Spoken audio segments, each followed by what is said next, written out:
Krishna studio চ্যানেলে আপনাকে স্বাগতম।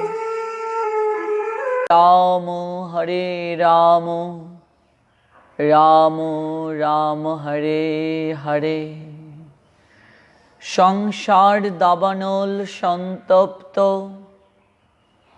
লোক সকলের পরিত্রাণের জন্য যে কারুণ্য বাড়ি বাহ তরলত্ব প্রাপ্ত হয়ে কৃপা বাড়ি বর্ষণ করেন, আমি সেই কল্যাণ গুণনিধি আভার পাঞ্জেরি পরম দয়াল শ্রী গুরুদেব अस्मदीय श्री गुरुदेव ओम विष्णुपाद श्रील भक्ति प्रपन्न ज्योति गोस्वामी गुरु महाराजेर श्रीचरणे पूर्ण भावे आश्रय ग्रहण करी। भक्तबृंद, আমরা আজ সরাসরি চলে যাচ্ছি আমাদের সিটিএস মন্দিরের নিয়মিত আয়োজন শ্রী গৌর পার্ষদ ও গৌরীয় বৈষ্ণবাচার্যগণের চরিতামৃত ধারাবাহিকভাবে চলছে। শ্রী রঘুনাথ দাস গোস্বামী পাদের চরিত কথা আজ তৃতীয় পর্ব। আমরা শ্রবণ করছিলাম শ্রী রঘুনাথ দাস গোস্বামী পাদের চরিত কথা, যে রঘুনাথ দাস গোস্বামী পাদ কৃষ্ণ লীলায় রস মঞ্জুরি, মতান্তরে রতি মঞ্জুরি অথবা ভানুমতি ছিলেন। গৌর গণুদ্দেশ থেকে আমরা সেই তত্ত্বটি জানতে পারি।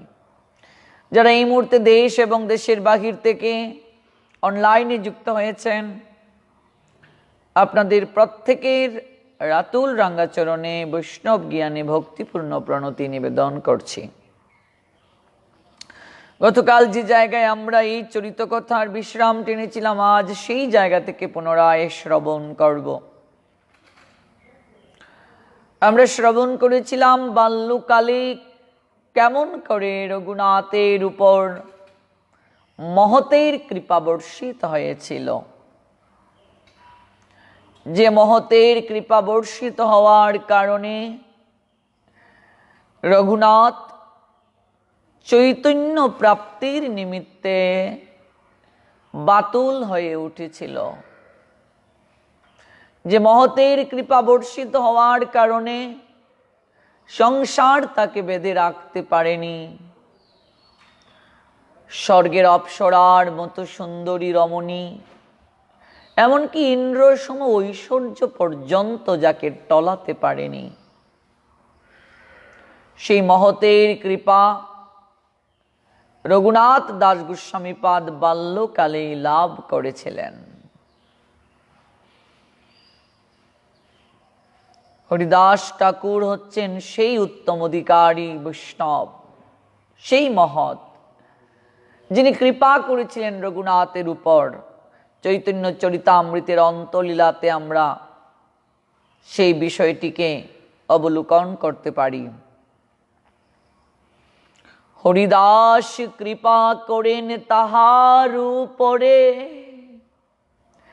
সেই কৃপা কারণ হইল চৈতন্য পাইবারে। হরিদাস ঠাকুর তাকে কৃপা করলেন, দর্শনে পবিত্র করো এই তোমার গুণ। দর্শন করার সঙ্গে সঙ্গেই কোটি কোটি গঙ্গা স্নানের ফল হয়, হৃদয় পবিত্র হয়ে যায়। রঘুনাথ হরিদাস ঠাকুরকে দণ্ডবোধ প্রণতি নিবেদন করলেন, কৃপা দৃষ্টি প্রদান করলেন হরিদাস ঠাকুর রঘুনাথের উপর। যাওয়ার সময় হরিদাস ঠাকুর রঘুনাথকে বলেছিলেন, যাচ্ছ, তবে সংসার তোমায় ধরে রাখতে পারবে না। যখন দণ্ডবোধ প্রণাম নিবেদন করলেন রঘুনাথ, গৃহে প্রত্যাগমনের সময় হরিদাস ঠাকুর তাকে কৃপা আশীর্বাদ করে বললেন, যাচ্ছ যাও, কিন্তু সংসার তোমাকে ধরে রাখতে পারবে না। ঠিক তাই হলো, ঠিক তাই হলো। এই অপ্রাকৃত কৃপা রঘুনাথের উপর বর্ষিত হলো। হরিদাস ঠাকুর বর্ষিত করে দিলেন তাকে। আমরা চৈতন্য চরিতামৃতের অন্তলীলাতেই সেই চমৎকার কবিরাজ গোস্বামী পাদের অপ্রাকৃত মমত্বপূর্ণ পয়ারগুলো লক্ষ্য করলেই বুঝতে পারি। তিনি উল্লেখ করেছেন, সেই কৃপা কারণ হইল চৈতন্য পাইবারে। আর চৈতন্য মহাপ্রভুর প্রতি যে রঘুনাথের এত অনুরাগ, সংসারের প্রতি তার তীব্র বৈরাগ্য, কার নিকট থেকে সেই কৃপাটা তিনি পেলেন? হরিদাস ঠাকুরের নিকট থেকে। সংসার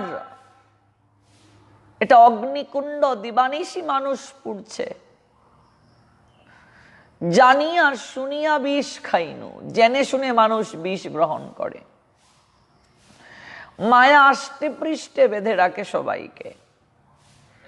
আর এই জায়গায় এত কিছু থাকার পরও রঘুনাথের মাঝে বৈরাগ্য। এই জন্যই তো শাস্ত্র বলে দিয়েছেন, সেই কৃপা কারণ হইল চৈতন্য পাইবারে। সেই কৃপা কারণ হইল চৈতন্য প্রাপ্তির পশ্চাতে ওই বৈরাগ্য, ওই অনুরাগ, এটা হরিদাস ঠাকুরের কৃপা। কেমন ঐশ্বর্য ছিল, যে ঐশ্বর্য থাকার পরও তার হৃদয় মাঝে বৈরাগ্য ছিল। শক্র কায়স্থ কুলোদ্ভূত শ্রীহিরণ্য গোবর্ধন মজুমদারের বছরে আয় ছিল 8 লক্ষ মুদ্রা। 8 লক্ষ মুদ্রা। এরূপ শোনা যায়, তৎকালে 1 মুদ্রায় 8 মণ চাল পাওয়া যেত। 3 মুদ্রায় একটা উৎকৃষ্ট গাভী কেনা যেত। তৎকালীন 1 মুদ্রার বর্তমান মূল্য কয়েক শতগুণ বেশি। তাহলে ভক্তবৃন্দ অনুধাবন করুন, বাৎসরিক যার ইনকাম 20 লক্ষ মুদ্রা, বর্তমানে কত টাকা? এই বিপুল সম্পদের একমাত্র উত্তর অধিকারী রঘুনাথ দাস গোস্বামী, একমাত্র উত্তরাধিকারী। কিন্তু এত কিছু থাকার পরও, একমাত্র উত্তরাধিকারী হওয়ার পরও বাল্যকাল হতেই বিষয়ের প্রতি উদাসীন ছিলেন, বিরক্ত ছিলেন রঘুনাথ। বিরক্ত, সংসারের প্রতি বিরক্ত ছিলেন, বিষয়ের প্রতি বিরক্ত ছিলেন বাল্যকাল থেকেই। যখন বলরাম আচার্যের গৃহ থেকে ফিরে আসলেন বাবা জেঠার অঙ্গুলি ধরে রঘুনাথ, ঠিক তখনই সংসারে আসার পরই অন্য এক রঘুনাথকে সবাই নিরীক্ষণ করছেন, এক অন্য জগতের। সবাই তো অবাক, আমরা কাকে দেখছি? রঘুনাথের মা বলছেন, এ কি আমার রঘু? তীব্র বিরাগ, বৈরাগ্য তার মাঝে, তীব্র বিরাগ, বিষয়ের প্রতি উদাসীন, বিষয়ের প্রতি উদাসীন, তীব্র বৈরাগ্য। কোনো কিছুতেই মন বসছে না। সব সময়ই যেন ভারাক্রান্ত হয়ে থাকেন, কি যেন এক চিন্তা করেন। কোথায় গেলে নিত্য আনন্দ পাওয়া যাবে, কোথায় গেলে প্রকৃত আনন্দ পাওয়া যাবে? মাঝে মাঝে এই প্রশ্নটাও করেন, কোথায় গেলে নিত্য আনন্দ রয়েছে? রঘুনাথ দাস গোস্বামী পাদ জানতে পারলেন শ্রীমন মহাপ্রভু সন্ন্যাসের পর শান্তিপুরে এসেছেন। শান্তিপুরে আসলেন আমার গৌর সুন্দর রঘুনাথ অবগত হলেন।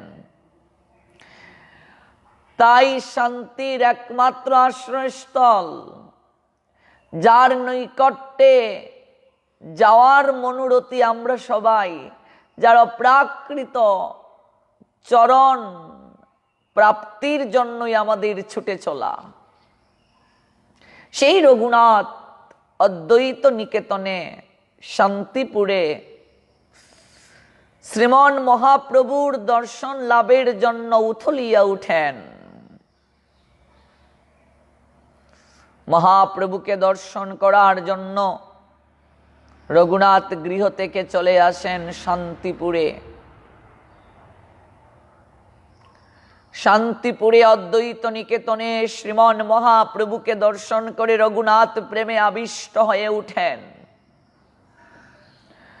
প্রণতি নিবেদন করে হাউমাউ করে ক্রন্দন করে উঠেন। মহাপ্রভুর অঙ্গ কান্তি দেখে রঘুনাথের হৃদয়ে এক অপ্রাকৃত আনন্দ উদ্ভাসিত হল।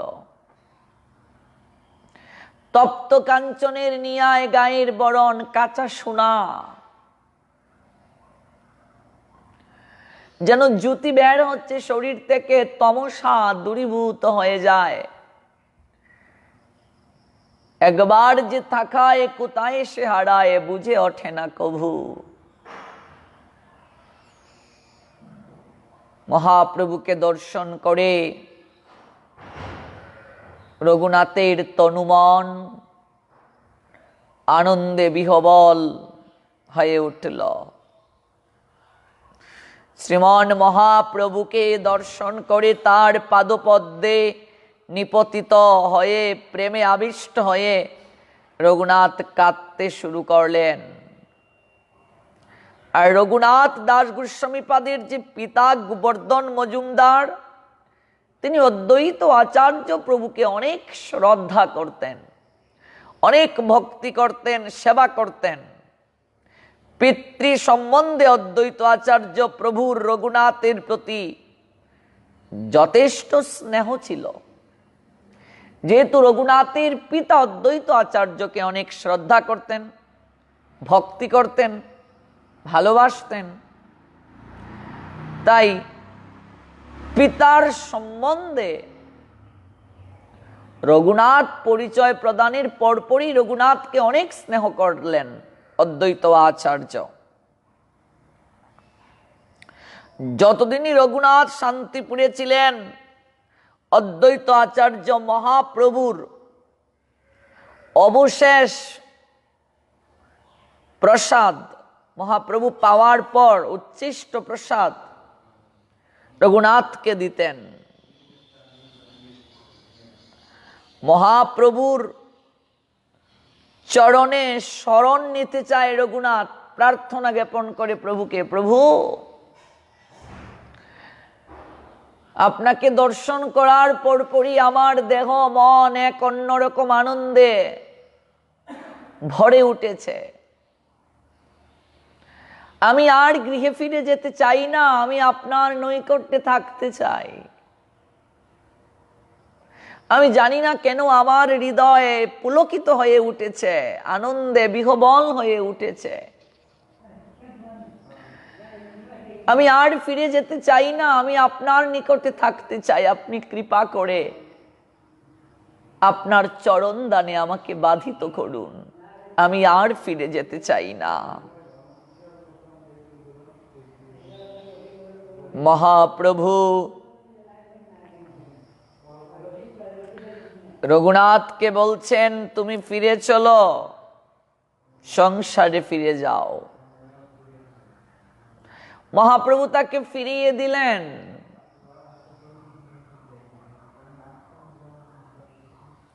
অজোর ধারায় অশ্রু বর্ষিত হচ্ছে, প্রভু আমাকে ফিরিয়ে দিলেন। সংসারে এসেছেন বটে, কিন্তু একটুও সংসারের প্রতি তার আসক্তি নেই।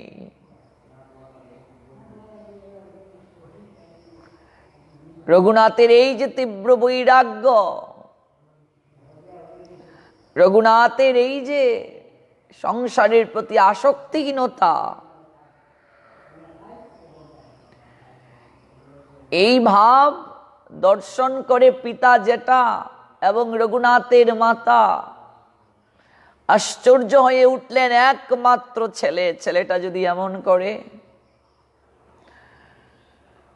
তাহলে হৃদয় মাঝে কি শান্তি থাকতে পারে মা বাবার?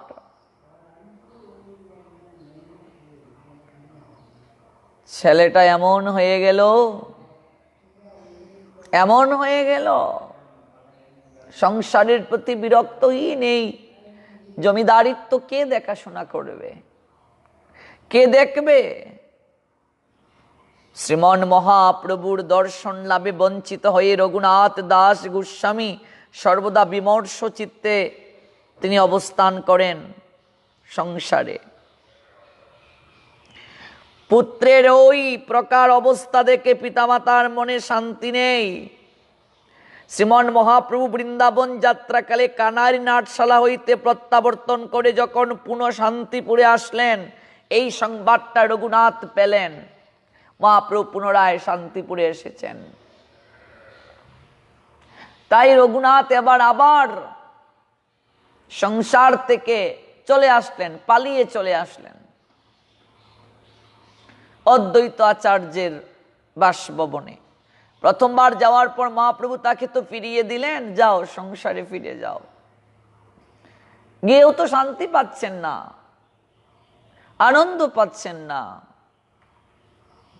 সংসারের প্রতি তীব্র বৈরাগ্যতা এবং এই যে বিরক্ততা তার মাঝে, এটা দেখে তার মা বাবা জেঠা চিন্তাগ্রস্ত হয়ে গেলেন। একমাত্র ছেলে, ছেলেটা এমন হয়ে গেল, সংসারের প্রতি আসক্তি নেই, তীব্র বৈরাগ্য কাজ করছে। এ বিশাল জমিদারি কে দেখাশোনা করবে? একমাত্র ছেলে আমার, একটা মাত্র ছেলে, এরকম হয়ে গেল। চুকে চুকে রাখেন রঘুনাথকে।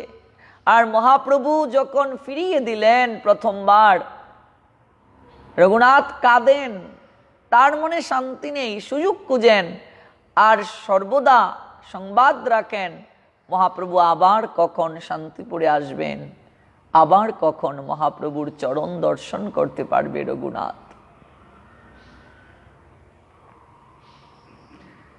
তাই যখন রঘুনাথ সংবাদ পেলেন শ্রীমন মহাপ্রভু বৃন্দাবন যাত্রাকালে কানারি নাটশালা হতে প্রত্যাবর্তন করে পুনঃ তিনি শান্তিপুরে অদ্বৈত লীলা নিকেতনে এসেছেন, রঘুনাথ তার স্থির থাকতে পারেননি। সংসার থেকে পালিয়ে মহাপ্রভুর চরণ দর্শন করার নিমিত্তে রঘুনাথ শান্তিপুরের উদ্দেশ্যে যাত্রা করলেন।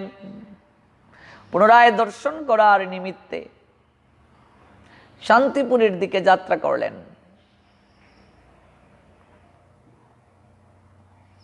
এবার যখন শান্তিপুরে আসলেন, মহাপ্রভুকে দর্শন করে আনন্দে বিভোর হলেন, যেন প্রাণ ফিরে আসলো তার দেহের মাঝে, যেন সঞ্জীবন হলো, সঞ্জীবন, যেন প্রাণশক্তি আবার তিনি ফিরে পেলেন। মহাপ্রভুকে দর্শন করে রঘুনাথ সতেজ হয়ে উঠল, চরণে দণ্ডবোধ প্রণাম দিয়ে বলছে, প্রভু শুনেছি তুমি অন্তর্যামী, তোমার নিকটে আমি কি কথা খুলে বলবো? তুমি তো সকলই জানো। শুনেছি তুমি নাকি কাঙ্গালের নাথ, তুমি নাকি পতিত পাবন, তুমি না কি ভাবগ্রাহী জনার্দন। হে প্রভু, আমি আজ দুঃখের কথা তোমার নিকটে নিবেদন করতে এসেছি। হে প্রভু, তুমি কৃপা করে বলো, এই সংসার বন্ধনে হতে আমি কেমনে মুক্তি পাব? এই সংসার বন্ধন থেকে আমার কি করে মুক্তি হবে? প্রভু, তোমাকে প্রথমবার যখন দর্শন করেছি তখনই তোমার নৈকট্যে সারাটা জীবন থাকার ইচ্ছে পোষণ করেছিলাম। তুমি আমাকে ফিরিয়ে দিলে। আমি একটা মুহূর্তও সংসারে গিয়ে আনন্দ পাইনি, শান্তি পাইনি।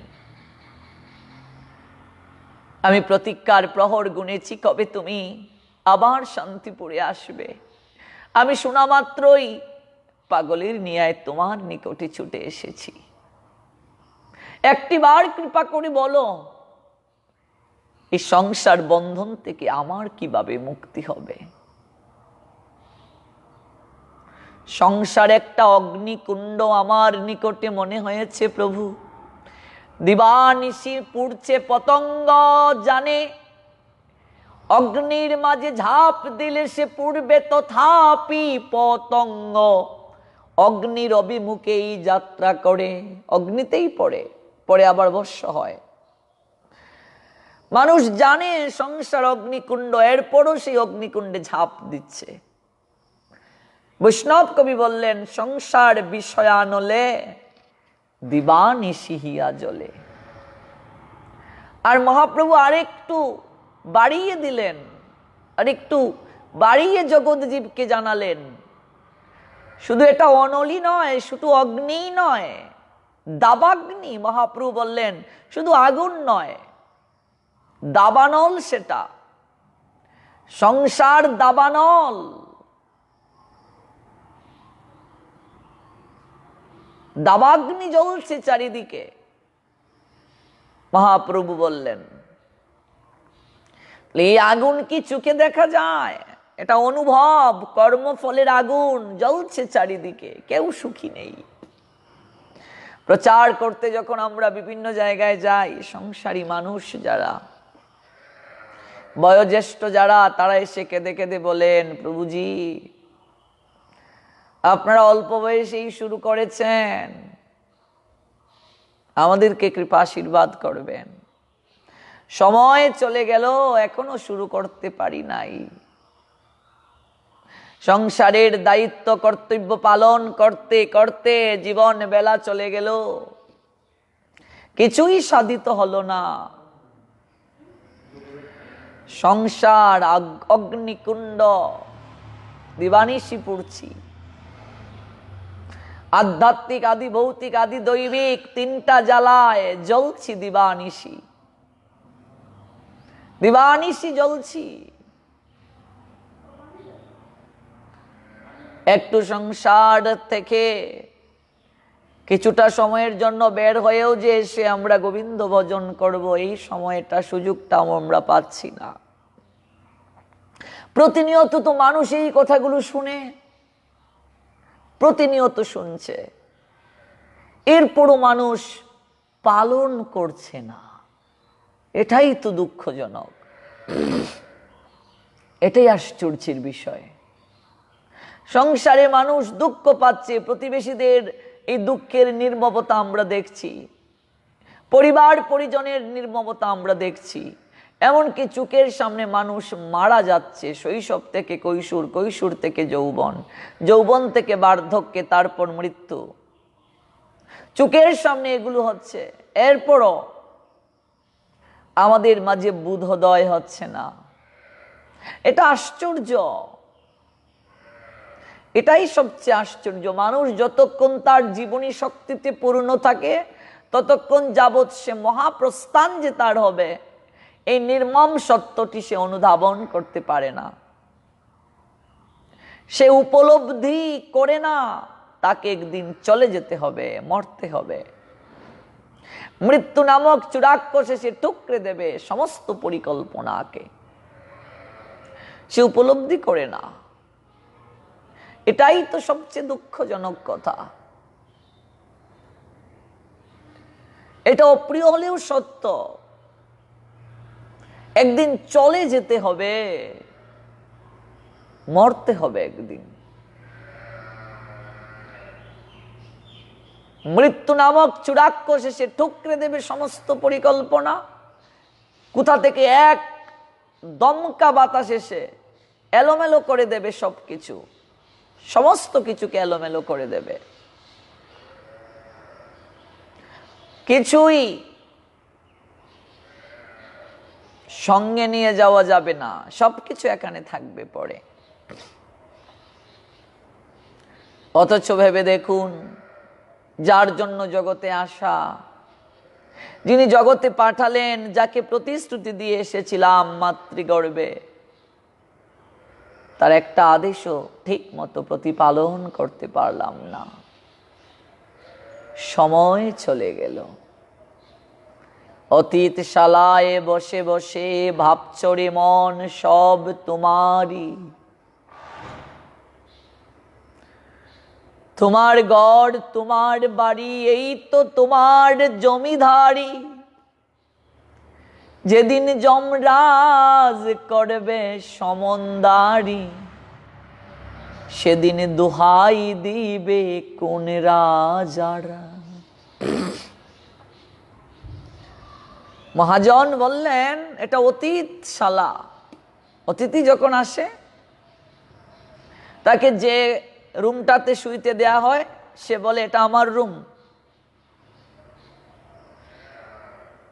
তাকে যে জলের পাত্রটা দেয়া হয়, এটা আমার জলের পাত্র। কিন্তু যতদিন তিনি থাকবেন ততদিনই তিনি বলছেন এটা আমার, এটা আমার পালঙ্ক, এটা আমার শয়নের কক্ষ, এটা আমার জলের পাত্র। অতিথি কয়েকদিনের জন্য এসেছেন বেড়াতে, আবার তিনি যখন চলে যাবেন সঙ্গে নিয়ে যাবেন। সংসারে আমরা সবাই অতিথিশালায় এসেছি, ভাড়াটিয়া বাড়ির নিয়ে, ভাড়াটিয়া আমরা। মূর্খতার বশে আমরা নিজেদেরকে মালিক বলে দাবি করছি। আমরা সবাই ভাড়াটিয়া। মালিকের যতদিন ভালো লাগবে ততদিন ভাড়াটিয়াকে রাখছে। যেদিন ভালো লাগবে না, বলবে আগামী মাসেই আমার বাসা আপনাকে খালি করে দিতে হবে। ভগবানের অংশ আত্মারূপে আছে ভেতরে। প্রকৃতি যেদিন চাইবে কেবল খাঁচাটাকে রেখে পাখিটাকে উড়িয়ে নিয়ে যেতে, সেদিন শূন্য খাঁচা পড়ে থাকবে। পাখিটির জন্যই খাঁচা, খাঁচার জন্য পাখি নয়। আত্মা আছে বলেই এই দেহের এত মূল্যায়ন, দেহের এত শক্তি। আত্মা নেই, দেহের কোনো মূল্য নেই,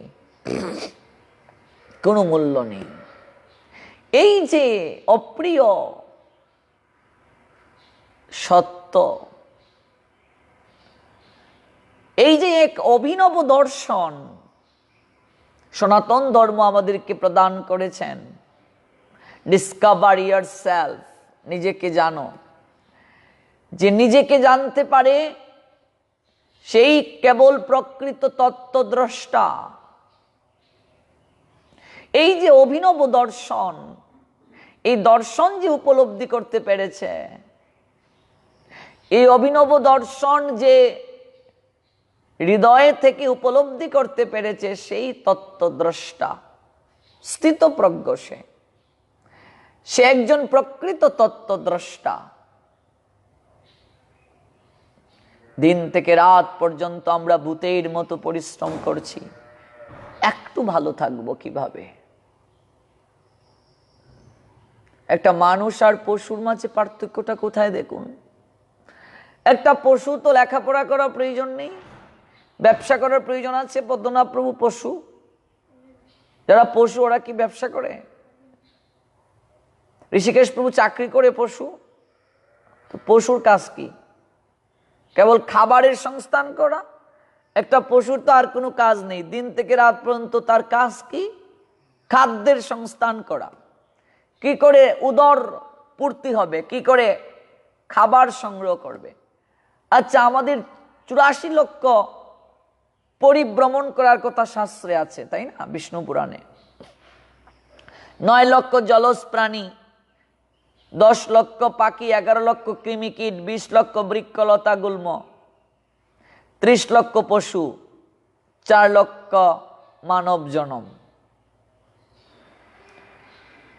তো মানুষ ব্যতীত এই যে আরো 80 লক্ষের কথা আমরা জানলাম, 11 লক্ষ কৃমিকীট, 10 লক্ষ পাখি, 20 লক্ষ গাছপালা, 30 লক্ষ পশু, মানুষ ছাড়া বাকি যত জীব জন্তু রয়েছে, উদ্ভিদকুল রয়েছে, স্থাবর অস্থাবর রয়েছে, ওরা কেউ কি চাকরি করে ঋষিকেশ প্রভু? মানুষ ছাড়া পশু পাখি কীট পতঙ্গ যারা আছে, উদ্ভিদকুল, ওরা কি চাকরি করে? ওরা কি ব্যবসা বাণিজ্য করে? তোরা কেউ কি না খেয়ে থাকে? ভালো করে উপলব্ধি করতে হবে কথাটা। মানুষ ব্যতীত যারা আছে এই 84 লক্ষ জনির মাঝে 4 লক্ষ মানব জনম, বাকি যে 80 লক্ষ, এই 80 লক্ষের কেউ কি চাকরি করে, ব্যবসা বাণিজ্য করে? তাহলে তারা কি না খেয়ে থাকে? তাদের জীবন কি চলছে না? চাকরি করে না, ব্যবসা করে না, তারা কি না খেয়ে থাকে? তাদের কি উদর পরিপূর্ণ হয় না? কিন্তু অপ্রিয় হলেও সত্য, অপ্রিয় হলেও বাস্তব, পৃথিবীতে মানুষ এক অদ্ভুত প্রাণী, এক অদ্ভুত জীব, এক অদ্ভুত প্রাণী হচ্ছে মানুষ, যাদের পেট কখনো ভরে না। কথা বুঝতে পেরেছ? পৃথিবীতে অদ্ভুত কেবলমাত্র মানুষ, যে প্রাণীদের পেট কখনো ভরে না। দিন থেকে রাত পর্যন্ত তারা পরিশ্রম করছে, কিসের জন্য? একটু ভালো থাকার জন্য, উদর পূর্তির জন্য।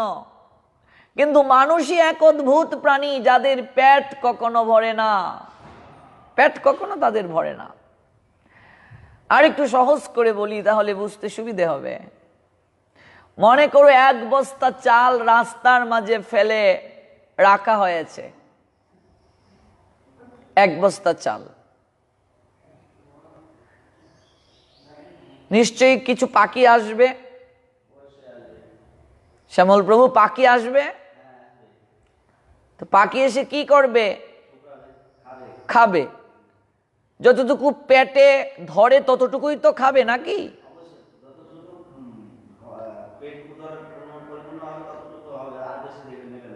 তারপর পাখি কি করবে? চলে যাবে। কিন্তু মানুষ কি করবে? বস্তাটাই নিয়ে যাবে। আশ্চর্য নয়?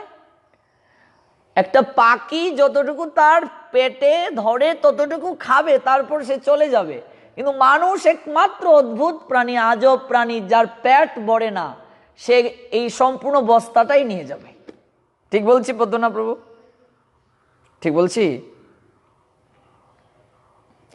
মানুষই এক অদ্ভুত প্রাণী, যার পেট কখনো ভরে না। এই যে 80 লক্ষের মাঝে যারা যারা আছে, কেউ চাকরি করে না, কেউ ব্যবসা করে না, কিন্তু তাদের কি পেট ভরে না? তারা কি না খেয়ে আছে? এই স্রষ্টার সৃষ্টিতে যারা আছে মানুষ ব্যতীত, তারা কি কেউ না খেয়ে আছে? ওদেরকে কি ভগবান না খাইয়ে রেখেছেন?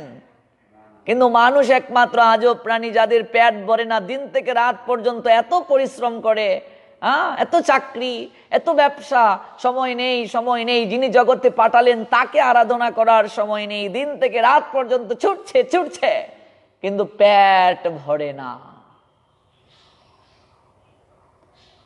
মানুষকে পৃথিবীর সর্বশ্রেষ্ঠ প্রাণী বলা হয়, সর্বশ্রেষ্ঠ। কিন্তু কেমন সর্বশ্রেষ্ঠ আমরা দেখো। কখনো কি শুনেছ এই কুলাউড়াতে কোনো বাঘ এসে 100 কিংবা 200 মানুষকে খেয়ে ফেলেছে?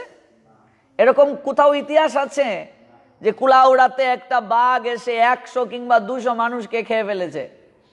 কিংবা একটা সাপ এসে 400 মানুষকে কামড়িয়ে দিয়ে গিয়েছে? শুনেছো খবর? কিংবা পৃথিবীর ইতিহাসে কোথাও কি এমন দেখেছো একটা সিংহ এসে 200 মানুষকে কামড়িয়ে দিয়ে গিয়েছে?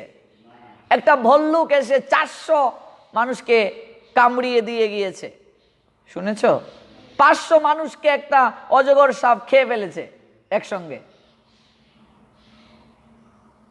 এরকম পৃথিবীর ইতিহাসে কোথাও আছে? কিন্তু মানুষ এমনই উৎকৃষ্ট প্রাণী, সে একটা বোমা ফেলে হাজার হাজার মানুষকে একসঙ্গে মেরে ফেলতে পারে। ঠিক বলছি তো? এই যে বিভিন্ন জায়গায় বোমা ফেলা হচ্ছে, মরণাস্ত্র নিক্ষেপ করা হচ্ছে, এগুলো কি পশু করছে? পাখি করছে? উদ্ভিদকুল করছে? করছে কে? মানুষ করছে। মানুষ। এই যে জার্মানিতে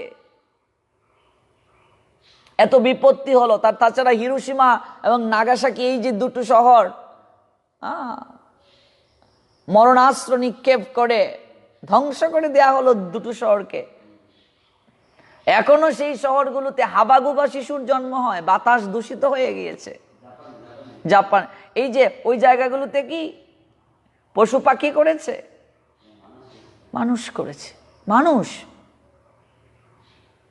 মানুষ করেছে।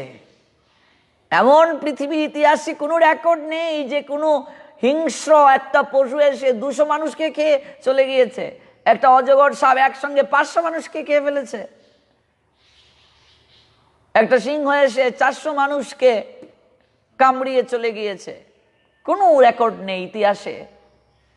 অথচ এরকম বহু রেকর্ড রয়েছে, মানুষ একসঙ্গে লক্ষ লক্ষ মানুষকে মরণাস্ত্র প্রয়োগ করে মেরে ফেলছে। তবুও তার হিংসা যাচ্ছে না। হ্যাঁ, এটাই তো বিষয়। তবুও তার হিংসা যাচ্ছে না। রাস্তায় এক বস্তা চাল পড়ে থাকলে পাখি এসে যতটুকু পেটে ধরবে ততটুকু খেয়ে চলে যাবে, কিন্তু মানুষের পেট ভরবে না। সে পুরোটা নিয়ে আবার এসে এখানে অনুসন্ধান করবে, দেখি কোনো চালের বস্তা কেউ রেখে গেল কিনা। এই যে কক্সবাজারে কয়েকদিন আগে নিউজ দেখলাম যে ঢেউয়ের সঙ্গে কিছু স্বর্ণ অলংকার ভেসে এসেছে। হয়তো কোনো টুরিস্ট যারা, তাদের হতে পারে, কিংবা অনেক আগে ফেলা হয়েছে, এখন ঢেউয়ের জন্য ভেসে এসেছে। এবার সব মানুষ ভিড় করতে শুরু করে ফেলেছে যে, আর এরকম গুজব রটে গেছে যে কক্সবাজারে ঢেউয়ের সঙ্গে সঙ্গে সোনা ভেসে আসছে। অভাব নেই মানুষের স্বর্ণ খোঁজার জন্য। অদ্ভুত মানুষ, গুজবে বিশ্বাসী মানুষ। অমুক গাছের নিচে বিশাল এক ভগবান আবির্ভূত হয়ে গেছেন, দৌড় শুরু করছে মানুষ। হ্যাঁ হ্যাঁ, লোকজন দৌড় শুরু করেছে। ওই যে কদিন আগে এরকম গুজব হয়েছে যে এক মার জয় ছেলে অয়গড় ভিক্ষা করে গোপালের সেবা দিতে হবে। আমাদের এলাকায় সব জায়গায় প্রত্যেক ঘরে ঘরে মায়েরা দৌড় ভিক্ষা করার জন্য। আমি ছিলাম যশোরে তখন প্রবচন করতে। আমি যে বাসা, এই বাসাতে একটু পরে পরেই আসছে ওই এক দল, তারপর আরেক দল। এবার যিনি ভিক্ষা দিচ্ছেন উনিও বিরক্ত হয়ে যাচ্ছেন। দিনে যদি 10-20 দল আসে অবস্থাটা কি হবে একটু একটু করে দিলেও। আমি জিজ্ঞেস করলাম যে আপনারা যে এই ভিক্ষা করছেন কেন? বলছে একজনকে স্বপ্নে দেখিয়েছে গোপাল, যার যত ছেলে অয়গড় ভিক্ষা করে গোপালের পূজা করতে হবে। আমি বলছি কাকে স্বপ্ন দেখিয়েছে? বলছে ওই তো আমাদের পাশের গ্রামে শুনেছি। তো পাশের গ্রামের লোকেরা কোথায় শুনেছে? আরেক গ্রামে শুনেছে।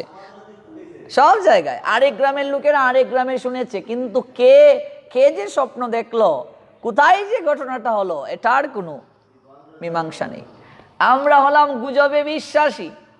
গুজবে বিশ্বাসী বলেই আর ধার্মিক হওয়াটা উচিত, কিন্তু ধর্মান্ধ হওয়া উচিত নয়। আর ধর্মে হয়ে গেছি আমরা অন্ধ, বিচার বিশ্লেষণ ব্যতীত গ্রহণ। যার কারণেই তো ওই দেখবেন ওই গাছ পূজা, অমুকের গাছের নিচেই পূজা শুরু হয়ে গেছে। হ্যাঁ, গাছের নিচে পূজা শুরু হয়ে গেছে, বন জঙ্গল পূজা শুরু হয়ে গিয়েছে। গুজবে বিশ্বাসী আমরা। শোনা কথা ভালো করে যাচাই না করেই আমরা দৌড়। মানুষ পৃথিবীর সর্বশ্রেষ্ঠ প্রাণী, কিন্তু কেমন সর্বশ্রেষ্ঠ আমরা, কেমন সর্বশ্রেষ্ঠ ভেবে দেখো। যে কারণে এই মনুষ্য জন্ম লাভ করা, আমাদেরকে যে সর্বশ্রেষ্ঠ প্রাণী রূপে এই মনুষ্য জনিতে দেয়া হলো, সর্বশ্রেষ্ঠত্বের গুণাবলী যদি আমাদের মাঝে না থাকে, তাহলে আমরা কি করে সর্বশ্রেষ্ঠ হলাম? প্রেমানন্দ আচার্য আক্ষেপ করে বললেন, তুমি নিজেকে মানুষ বলে দাবি করছো। মানুষ, মানুষ, মানুষকে বলা হয় মানব। মানব, মানব। ভালো করে শ্যামল প্রভু একটু লক্ষ্য করো। মানব, মানব, মানব মানে কি? মানব, মানব, মানব, মানব, মা কথা দিয়েছি মানব। কি মানছি আমরা? স্রষ্টার আইন মানব, কি মানছি? মানব, মানব, মানব কি মানলে ভাই? প্রেমানন্দ আচার্যতে আক্ষেপ করে বললেন, মানুষ আকার হইলে কি হয়, করহ ভূতের কাম, নহিলে বদনে কেন না বলহ শ্রীকৃষ্ণ গোবিন্দ নাম। তোমার আকার মানুষের মতো, দিবা নিশি ভূতের মতো পরিশ্রম করছ, দিন থেকে রাত পর্যন্ত ভূতের মতো পরিশ্রম, ভূতের বেগার খাচ্ছি। তাহলে কি ব্যবসা প্রয়োজন নেই? চাকরি প্রয়োজন নেই? প্রয়োজন আছে। টিকে থাকতে গেলে তো প্রয়োজন আছে, কিন্তু কতটুকু প্রয়োজন? তাহলে কি অর্থের প্রয়োজন নেই? নিশ্চয়ই প্রয়োজন আছে, নতুবা গোবিন্দের সেবাও তো হবে না অর্থ ছাড়া। কিন্তু কতটুকু প্রয়োজন? কতটুকু অর্থের প্রয়োজন? আমি কতটা সময় এই অর্থ উপার্জনের ক্ষেত্রে দেব, তারও তো একটা সিদ্ধান্ত আছে। ভগবান আমাদেরকে সিদ্ধান্ত দিয়েছেন, আচার্যগণ শাস্ত্রে সিদ্ধান্ত দিয়েছেন। ভগবত ইচ্ছায় যতটুকু আসে ঠিক ততটুকুর মাঝেই সীমাবদ্ধ থাকতে হবে আমাদের চিন্তা চেতনাকে। এর চেয়ে বেশি চাইতে গেলেই তো বিপদ, এর চেয়ে বেশি প্রাপ্তিতে গেলেই তো যাতনা। আকার মানুষের মতো, দিবানিশি ভূতের মতো পরিশ্রম করছি, ভূতের মতো পরিশ্রম, দিন থেকে রাত পর্যন্ত। একটু ভালো থাকবো, একটু সুখী হব। আচ্ছা বলো, সুখী হতে পারছে কেউ? সংসারে জিজ্ঞেস করে দেখো, আপনি সুখী? বলে না। হয়তো শারীরিক দিক থেকে অসুস্থ, অথবা মানসিক দিক থেকে অসুস্থ, একটা না একটা সমস্যা লেগেই আছে, কেউ সুখী না। মানুষ নিজের জন্য তো করছেই, তারপর অনাগত ভবিষ্যতের চিন্তায় অধীর হয়ে বর্তমানের আনন্দটাকেও বিসর্জন দিচ্ছে, আর যিনি তাকে জগতে পাঠিয়েছেন তাকেও ভুলে গেছে, অনাগত ভবিষ্যতের চিন্তায় বিভোর হয়ে। অথচ ভগবান বলছেন, ভবিষ্যতের কার্য, ভবিষ্যতের নিয়ন্ত্রণ যিনি, তার উপর ছেড়ে দেওয়া উচিত। দ্রৌপদী যখন যুদ্ধের ফলাফল জানতে চেয়েছিলেন, ভগবান শ্রী বাসুদেব বলছেন, সখী, ভবিষ্যতের ফলাফল ভবিষ্যৎ নিয়ন্ত্রণের উপরে ছেড়ে দাও। তুমি যদি তা জানতে চাও, হয়তো তুমি সেটা সহ্য করতে পারবে না, ধারণ করতে পারবে না, আর বর্তমানের আনন্দটা তোমার কাছে গৌণ হয়ে যাবে। এই যুদ্ধের ফলাফল জানার আবশ্যকতা নেই। ভবিষ্যতে কি হবে, 10 দিন পর কি হবে আমরা যদি জেনে যাই, তাহলে বর্তমানে কাজ করার আগ্রহটা কমে যাবে নিশ্চয়ই। কাজ করার আগেই যদি ফল কি হবে জেনে যায়, আনন্দ আছে? ভগবান এই জন্যই তো বললেন কর্মণি অধিকার হতে মা ফলেষু কদাচন মা কর্ম ফল হেতু বুমাতে সঙ্গস্ত কর্মাণি। কর্মে তোমার অধিকার আছে, ফলে তোমার অধিকার নেই। কখনো নিজেকে কর্মফলের হেতু বলে মনে করবে না। তুমি কাজ করে যাও, ফলদাতা ভগবান তিনি তোমায় ফল প্রদান করবেন। ভবিষ্যতের কার্য ভবিষ্যতের নিয়ন্ত্রণের উপর রাখা উচিত, নিয়ন্ত্রণের উপর ছেড়ে দেওয়া উচিত। তা নিয়ে আমাকে ভাবতে হবে না। আমার একমাত্র বিষয় কি? কাজ করে যাওয়া। আমি কাজ করে যাব, কাজ করে যাওয়াটাই আমার উচিত। তো দিবানিশি মানুষ ভূতের মতো পরিশ্রম করছে। প্রেমানন্দ আচার্য বললেন পরবর্তী প্রজন্মের জন্য সংরক্ষণ করে যাচ্ছে ধন সম্পদ ঐশ্বর্য, ভূতের মতো বেগার খেটে এগুলোকে সংগ্রহ করে যাচ্ছে। অথচ ভেবে দেখো আশ্চর্যের একটা বিষয়, যাদের জন্য এত কিছু মানুষ করে যায়, এত কিছু সংরক্ষণ করে যায়, মৃত্যুর সঙ্গে সঙ্গে সেই সকল পরবর্তী প্রজন্ম যারা স্ত্রী পুত্র কন্যা পরিবার পরিজন আদি, ওরা কিছুটা সময় মাছের মায়ের সুখ, মাছের মায়ের সুখ মানে কি? সীমিত পরিসরে দুঃখ, বাগধারা। ওরা অল্প সময় একটু কান্নাকাটি করে, একদিন কাঁদে, দুদিন কাঁদে, 3 দিন পর আর কাঁদে না। দিনে দিনে মাস যায়, মাসে মাসে বছর যায়, তারপর একদিন ভুল করে নাম স্মরণ করে না। তারপর কি? তারপর আবার যা ইচ্ছে চলছে। যে কদিন আগে আমরা একজন মারা গেল, আমাদের মন্দিরের ভক্ত, আমরা গেলাম, সবারই মন ভারাক্রান্ত হলো, বৈরাগ্য চলে আসলো। একজন বলছে না আজ আর ব্যবসাতে যাবই না, বৈরাগ্য চলে এসেছে। এই বৈরাগ্য কি স্থায়ী হবে? এটা শ্মশান বৈরাগ্য, সীমিত সময়ের জন্য উদিত হয়েছে, একটু পরেই দেখবে শেষ, আবার আগের মতো হয়ে গেছে। তো কয়েকদিন কান্নাকাটি হলো, তারপর একদিন সময়ের পরিক্রমায় প্রকৃতির বিধান অনুযায়ী ভুলে যাবে সবাই, সবাই ভুলে যাবে, কেউ মনে রাখবে না। আর যাদের জন্য এত কিছু করে গেল তারাই আমাকে তোমাকে ভূত ভাববে। শ্রাদ্ধ করছে, মনে করো পুত্র পিতার শ্রাদ্ধ করছে, শ্রাদ্ধ করছে পুত্র, পিণ্ড দেবে পিতার। আচ্ছা মনে করো শ্রাদ্ধ বাসরে পিতা যদি এসে হাজির হয়ে যায়, এই ঋষিকেশ প্রভু শ্রাদ্ধ করছে, পিণ্ড দেবে পুত্র পিতার উদ্দেশ্যে, আর কান্নাকাটি করছে, বাবা তুমি আমায় ছেড়ে কোথায় গেলে, আমি কি করে তোমায় ছাড়া থাকবো। এমন সময় বাবা এসে বলছে রে কান্নাকাটি কেন করছিস, পিণ্ডটা আমার হাতে দে। অবস্থা কি হবে? ভূত বলে দৌড়ে পালাবে। শুধু পালাবেই না, যে ঠাকুরদা মন্ত্র বলছিল, ওরে বাবা রে, মন্ত্র বলার পরিবেশ থাকবে, ঠাকুরদা দৌড়ে পালাবে। আর যে ছেলে কান্নাকাটি করছিল সে আর থাকবে বসে? তাহলে যে পিতার জন্য কান্নাকাটি করছে সে পিতা এসে হাজির হলো, কই তাকে তো আবার আনন্দ সহকারে গ্রহণ করতে পারছে না। তা আমরা কিসের উপর ভিত্তি করে এত কান্নাকাটি করছি বলো? এটা কি ইমোশনাল ব্ল্যাকমেল নয়? আবার এরকম আছে আমাদের অঞ্চলে, আমি দেখেছি, এবার বাবা মারা গেছে, ছেলে কান্নাকাটি না করলে বলে এই কি মায়া নেই, ছেলেটা কান্নাকাটি করলো না, একটুও কাঁদলো না। তার মানে লোক দেখানোর জন্য কান্নাকাটি করতে হবে? একটুও কান্নাকাটি করলো না, কেমন ছেলের বউ গো, শ্বশুর মারা গেল, একটু খানলই না, খানলই না। আর খুব পাড়াপতি যখন মাই গো দেখো গো কি খান্দা খানছে গো, গড়িয়ে গড়িয়ে খানছে।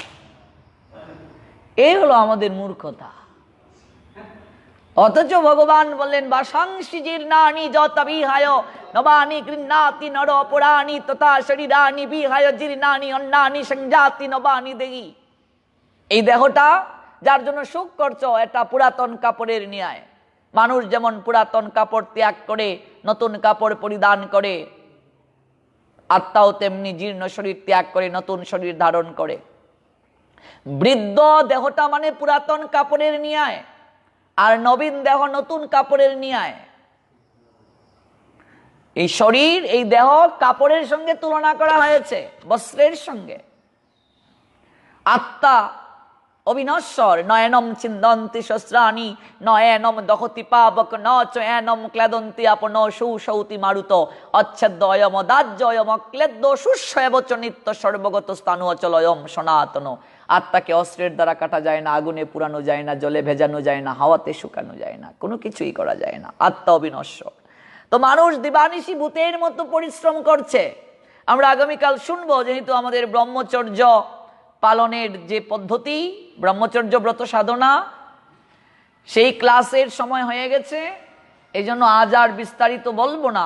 রঘুনাথ দাস গোস্বামী পাদ এই যে বিষয় এবং সাংসারিক সংসর্গজনিত সুখ, এটা যে পরিপূর্ণ আমাদেরকে প্রশান্তি দান করতে পারে না, সুখ প্রদান করতে পারে না, সেটা উপলব্ধি করতে পেরেছিলেন বলেই আজ মহাপ্রভুর নৈকট্যে প্রার্থনা করছেন, প্রভু আমার সংসার বন্ধন কি করে মুক্তি হবে?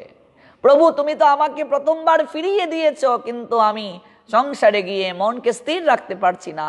আমি আবার তোমার কাছে ছুটে এসেছি, তুমি কৃপা করে বলে দাও আমার কি করে সংসার বন্ধন থেকে মুক্তি হবে।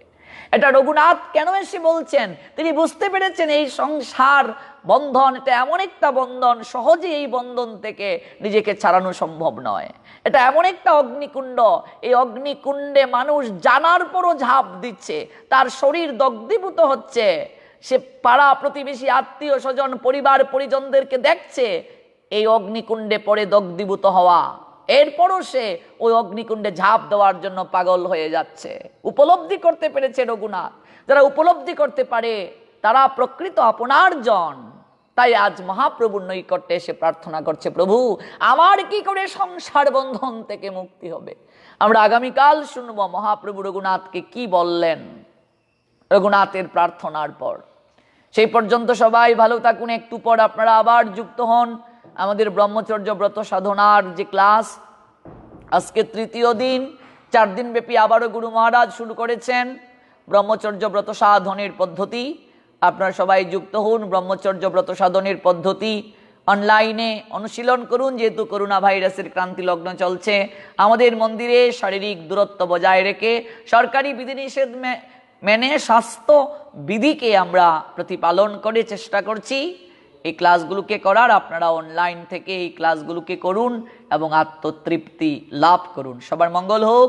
জয় গৌর, জয় নিত্য। ভিডিওটি আপনার ভালো লাগলে লাইক, কমেন্ট এবং সাবস্ক্রাইব করুন।